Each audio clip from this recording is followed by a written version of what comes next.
रास्ते ने रास्ते को रास्ते से जोड़ दिया, रास्ता ही रास्ता को रास्ता दिखाता है। डॉक्टर दिव्य ज्योति एक शिक्षिका है, एक समाज सेविका है, एक वैसी आवाज है जो नालंदा, पटना और नवादा जिला को में शिक्षकों के आवाज को, हक को, उसकी लड़ाई को मजबूती से लगता है कि इस बार डॉक्टर दिव्य ज्योति को ही मिलेगा, क्योंकि मैम खुद भी लेडीज हैं और शिक्षिका ज़्यादा होती है, जो लेडीज टीचर हैं वो ज़्यादा। डॉक्टर दिव्या ज्योति ने कहा, नालंदा शिक्षक महासम्मेलन बना गरिमा और अधिकारों की सशक्त आवाज। शिक्षकों के साथ भेदभाव, उपेक्षा और शोषण अब बर्दाश्त नहीं होगा। आने वाले MLC चुनाव में शिक्षकों द्वारा मिल रहा खूब प्यार और शिक्षकों ने ठाना है इस बार डॉक्टर दिव्य ज्योति को जीताना है। मौजूद महिला शिक्षकों ने कहा, इनसे बेहतर उम्मीदवार नवल जी नहीं हो सकते। ये सभी शिक्षकों का दर्द समझते हैं। नालंदा के शिक्षकों ने मन बना लिया है, इस बार इन्हें जीता विधान परिषद भेजना है। एकता और दृढ़ संकल्प का प्रभावशाली प्रदर्शन करते हुए अकादमी ऑफ ग्लोबल अचीवर्स ने नालंदा में शिक्षक सम्मान समारोह एवं महासम्मेलन का आयोजन किया, जिसमें सरकारी और निजी संस्थानों के लगभग 1500 शिक्षकों ने भाग लिया। यह कार्यक्रम एक भव्य सम्मान समारोह से आगे बढ़कर बिहार के शिक्षकों के सम्मान, न्याय और अधिकारों की मजबूत आवाज बन गया। इस आयोजन का उद्देश्य उन शिक्षकों के समर्पण और अमूल्य योगदान को सम्मानित करना था, जो अनेक चुनौतियों के बावजूद बिहार के भविष्य को आकार दे रहे हैं। नवादा के विभिन्न क्षेत्रों से आए शिक्षकों को उनके उत्कृष्ट कार्य और शिक्षा व्यवस्था को सुदृढ़ बनाने में योगदान के लिए सम्मानित किया गया। कार्यक्रम का माहौल गर्व और भावनाओं से परिपूर्ण रहा, जहां बड़ी संख्या में शिक्षकों ने भाग लिया। इस आयोजन ने न केवल उपलब्धियों का उत्सव मनाया, बल्कि बिहार के शिक्षकों की ज्वलंत समस्याओं को भी प्रमुखता से सामने रखा। सभा को संबोधित करते हुए चाणक्य ग्रुप ऑफ कॉलेजेस के चेयरमैन डॉक्टर अशोक गगन ने समाज में शिक्षकों की मूलभूत भूमिका पर प्रकाश डाला।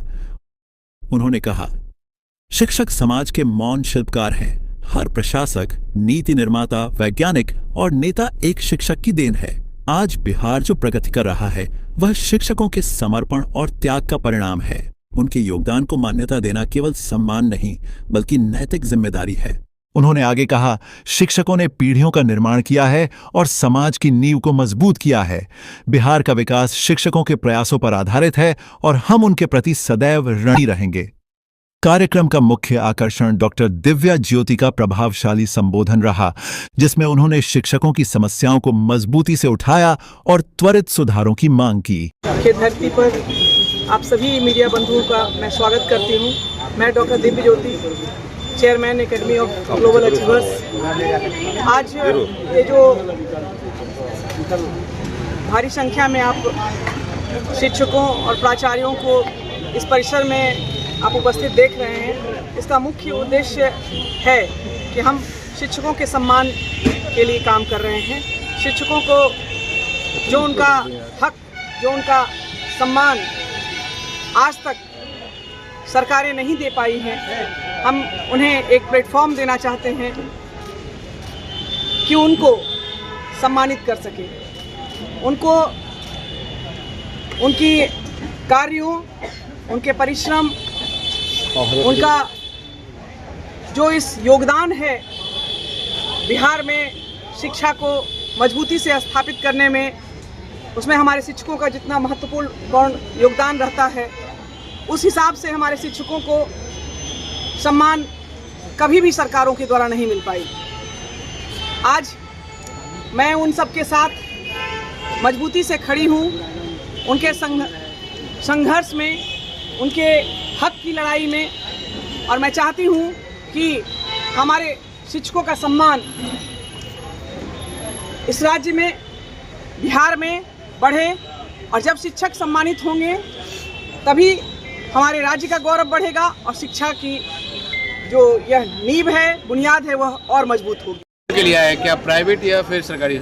हर तरह के शिक्षक, चाहे वह सरकारी शिक्षक हो, चाहे प्राइवेट शिक्षक हो, चाहे वित्तरहित शिक्षक हो, हम सभी प्रकार के शिक्षकों के लिए काम करेंगे। शिक्षक ही मूल ये है। वह शिक्षक को हम बांटेंगे नहीं, किसी कैटेगरी में नहीं बांटेंगे, ना सरकारी में, ना प्राइवेट में, ना वित्तरहित में। हम बिल्कुल सभी शिक्षकों के लिए समान रूप से काम करेंगे, सभी शिक्षकों के समान हक के लिए काम करेंगे। क्या एमएलसी चुनाव पास आ रहा है, क्या एमएलसी चुनाव में खड़ा होने चाहते हैं? बिल्कुल, एमएलसी चुनाव में मैं खड़ा हो रही हूँ। पटना शिक्षक निर्वाचन क्षेत्र से जो 2026 में एमएलसी का चुनाव होने जा रहा है, मैं उसमें उसकी प्रत्याशी हूँ और मैं पटना शिक्षक निर्वाचन क्षेत्र से प्रतिनिधित्व करने जा रही हूँ अपने शिक्षकों। चुनाव को फर्जी तो हर शिक्षकों का नेता कैसे ख्याल सामना रखता है। कीजिएगा? जी, फर्जी शिक्षकों का सामना कैसे कीजिएगा? जो बहुत से बहाल हो गए, 18,000। जब ओरिजिनल शिक्षक हमारे साथ हैं, जो असली शिक्षक हैं वो हमारे साथ हैं, और उसकी आप संख्या देख सकते हैं ना। आज आप सैकड़ों में शिक्षक आए हैं हमारी एक बुलावट पर। हम ऐसी कोई बहुत बड़ी हस्ती नहीं है, लेकिन मेरे एक कॉल पर अगर सैकड़ों शिक्षक इस परिसर में आपको चारों तरफ देख रहे हैं, तो हमको फर्जी से डरने की आवश्यकता नहीं है, क्योंकि हमको तो ओरिजिनल शिक्षक ही हमारे साथ है। तो क्या लगता है चुनाव पास आया है इसलिए आप सब शिक्षकों को बुलाए हैं कि ऐसे परिवेश नहीं, होता है? मेरे व्यक्तिगत जीवन के बारे में अगर आप पता करेंगे, जो सामाजिक और मेरा कार्य रहा पिछले 25 वर्षों में, वह मेरा शिक्षा के क्षेत्र में ही कार्य रहा। और शिक्षा के क्षेत्र और लगातार हम बहुत नज़दीक से शिक्षकों की समस्याओं को, शिक्षा का जो बिहार में स्तर है, शिक्षा की जो समस्याएं हैं, वो उसको हम लगातार 25 वर्ष से देख रहे हैं। और वो देखने के बाद यह तो एक अवसर मिला कि उनका डिमांड आया कि आप आइए हमारे लिए एक मजबूत आवाज़ बनकर। यह अलग बात, 25 वर्षों से काम कर रहे हैं। अभी एक प्लेटफॉर्म पर पटना शिक्षक निर्वाचन क्षेत्र की प्रत्याशी के रूप में आपके सामने है, लेकिन केवल एमएलसी बनना हमारा उद्देश्य नहीं। हमारा उद्देश्य शिक्षा और शिक्षा की सेवा करना। डॉक्टर दिव्य ज्योति एक शिक्षिका है, एक समाज सेविका है, एक वैसी आवाज़ है जो नालंदा, पटना और नवादा जिला में शिक्षकों के आवाज़ को, हक को, उसकी लड़ाई को मजबूती से रखती है। तो वर्तमान शिक्षक प्रकोष्ठ जो एमएलसी हैं, उनको जानते हैं आप? नवल किशोर। क्या लगता है अपने? मुझे तो लगता है कि इस बार डॉक्टर दिव्य ज्योति को ही मिलेगा, क्योंकि मैम खुद भी लेडीज़ हैं और शिक्षिका ज़्यादा होती है, जो लेडीज़ टीचर हैं वो ज़्यादा होती हैं, और उनकी क्या ज़्यादा होती हैं? समस्याएं, मतलब उनकी समस्या महिला शिक्षकों की समस्या ज़्यादा है। जो इनकी महिला। तो क्या नवल किशोर जी आपके समस्या को नहीं उठा पाते हैं क्या? देखिए, मैं ये नहीं कह रही कि वो नहीं उठा पाते हैं, लेकिन जो ज़रूरतें हैं वो एक लेडीज़ जितना अच्छा समझेंगी जो लेडीज़ टीचर हैं, वो नवल किशोर राय जी नहीं समझेंगे। क्या नाम है आपका? मेरा नाम गुड़िया है।